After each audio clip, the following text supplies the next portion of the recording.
Hello and welcome to the in-depth series of Drishti IAS. My name is Pooja Dwivedi. The border dispute between Karnataka and Maharashtra has intensified over Belgavi. So we need to cover this. The dispute goes back to when the states were created on linguistic basis. That is why it is important for us to know from the perspective of GS mains paper second, and of course from the perspective of prelims it is very important that we go through this. Moving ahead, let's first of all talk about the different topics that we are going to see.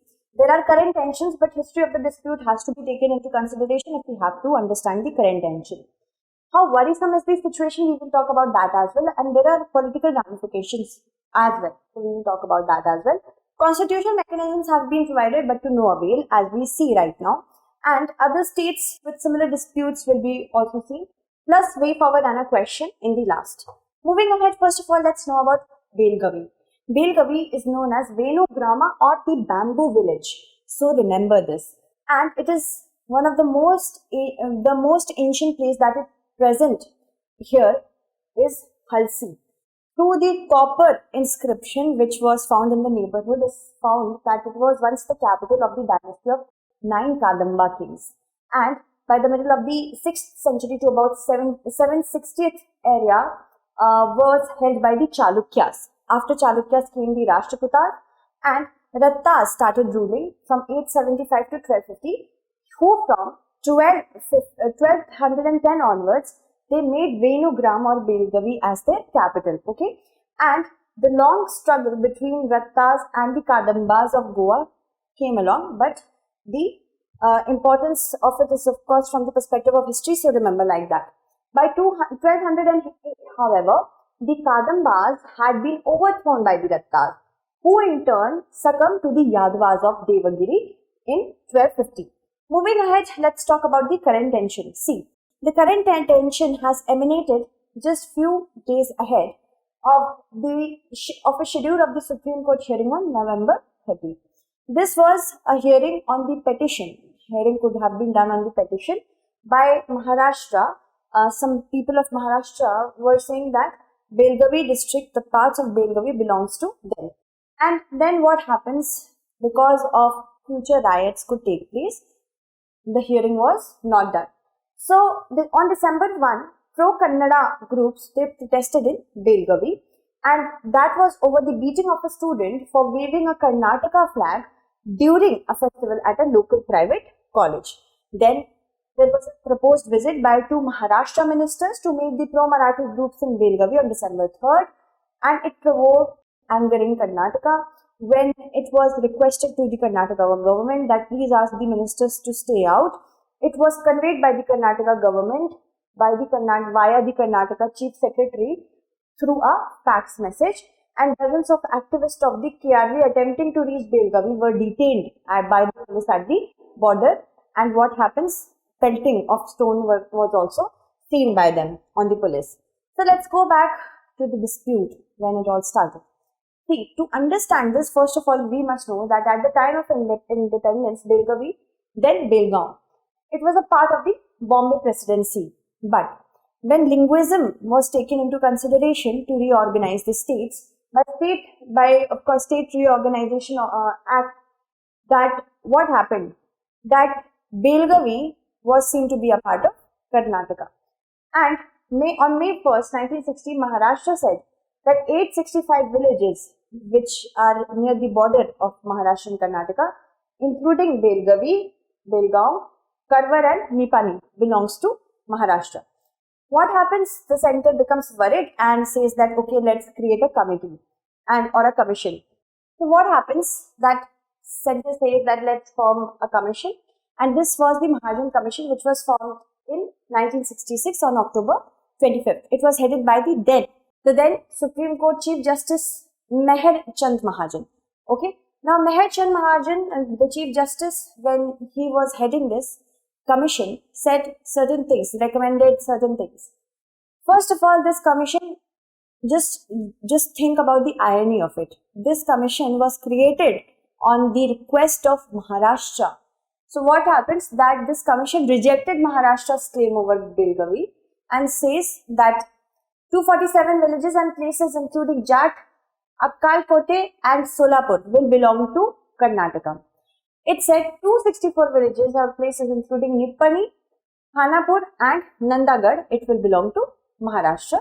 Well, Maharashtra wasn't happy with it and says that we are not happy with the recommendation and we do not want to go on with this recommendation. Karnataka saw it perfectly, saying that it's in our favor. What happens that in 2004, claim over Marathi speaking villages in Karnataka started occurring. Karnataka changed the name of Belgaum to Belgavi and made it the second capital of the state, and it irked Maharashtra. Now in 2010, the centre through an affidavit says that the transfer of certain areas to the then Mysore, now Karnataka, was neither arbitrary nor wrong. Also saying that the parliament as well as the state legislature considered all relevant factors while considering the State Reorganization Bill of 1956 and the Bombay Reorganization Bill of 1960. Okay. Now, since 2012, the winter sessions of Karnataka legislature began to be held in Belgavi, and the MES, which is a pro-Marathi speaking group, pro-Belgavi should belong to Maharashtra group, has organized protests called the Mahamelava rallies outside last year only in front of Suvarna Saudha, which is the legislature building of Belgavi. They conducted this rally without the permission from the police and the district administration, which caused a lot of clashes. Moving ahead, worrisome. The situation is very worrisome. See, last year in Kolhapur, Maharashtra, a Karnataka flag was burnt in protest. This was done by pro-Marathi speaking people. Then, statue of Chhatrapati Shivaji Maharaj being defaced in North Bengaluru was reported. This was done by whom? This was done by pro-Kannada group. On December 17 last year, there was a damage of a bust of Kannada warrior icon Sangoli Rayana in Angolin, South Belgavi. This was by pro-Marathi group. So it is like a chain reaction. Destroying these symbols are an attack on the emotions. So that is why what they want to do, because this is an emotive issue. Whenever language is going to be, a core of the discussion, it is going to always be an emotive issue. Alright. So what are the political ramifications? Let's talk about that. See, whenever parties are going for, political speeches and rallies and want to want to win the elections, they always go for emotional or emotive issues. So Belgavi is an emotive issue. So it is generally used by both Karnataka and Maharashtra to stoke regional sentiments during elections. In Maharashtra, setting aside all differences, the topic or the ambition to have Belgavi integrated into Maharashtra is in the manifesto of every political party, and it also features in the Maharashtra Governor's annual address to the joint session to the State Legislative Assembly and Council. See how emotive this issue is, how important this issue is to both Karnataka and Maharashtra. Now, MES became a strong political force in Belgavi, and in 1962, it formed for the very purpose of integrating Belgavi into Maharashtra.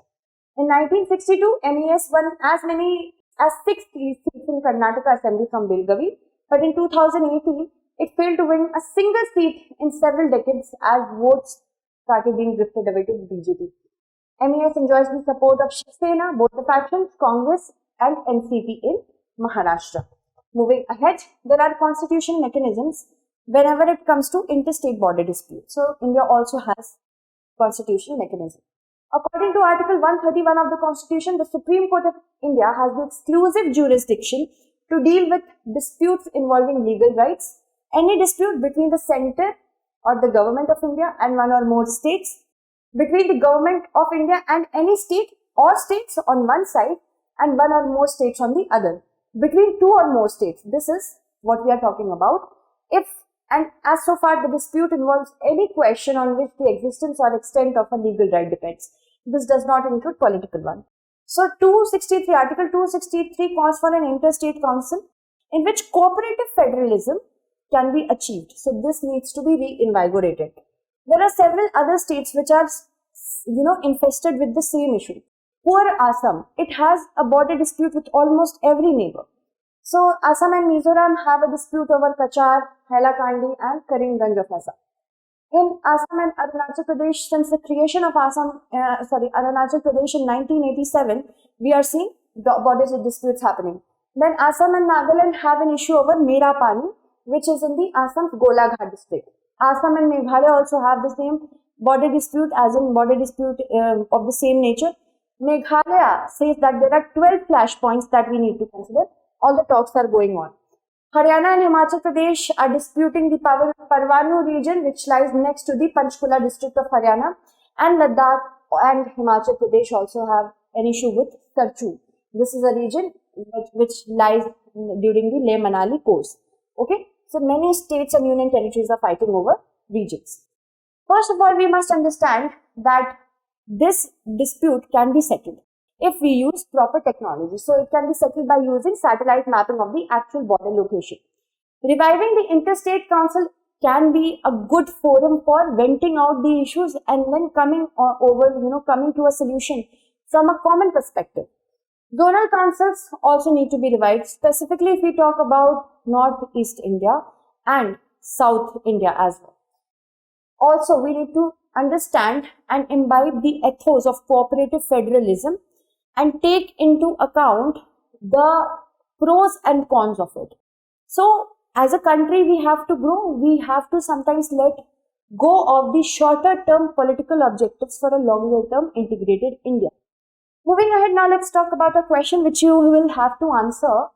Consider the following pairs, disputed region, and you have to match the states or union territories involved. Okay. So last time I asked a question in the comment segment only. B was the correct answer. So 𝐾𝐫𝐢𝐬𝐏 has answered. Thank you. You are a region and you answered my question. I'm sorry if it's a name or it's a region as well, right? 𝐾𝐫𝐢𝐬𝐏 has answered my question correctly. Students Helpline. Akash Saxena has answered it correctly. Puneet has answered it correctly. Ankita has answered it correctly. Venkat Jogi has answered it correctly. Rupal, Manish, Shishupal, Rathi Ramana, Kanishk, Avinash, Unstoppable. Then Richa has answered it correctly. Suchita, Koyal, Bhargavi, Simran. You all have answered my question correctly. Also, other people have answered. Aditya has answered it correctly. Prachi, Shyamula, Riya Thakur, Vicky, Pallavi Jangir, Faizan Khan, Srinivas, Tushita, Priyanka, and Mahendra has answered it correctly. Anuj, Archana, also Ashutosh, Anita, and Krishna. Thank you so much for answering my last question. Answer this question as well. We will meet again. Thank you so much for watching.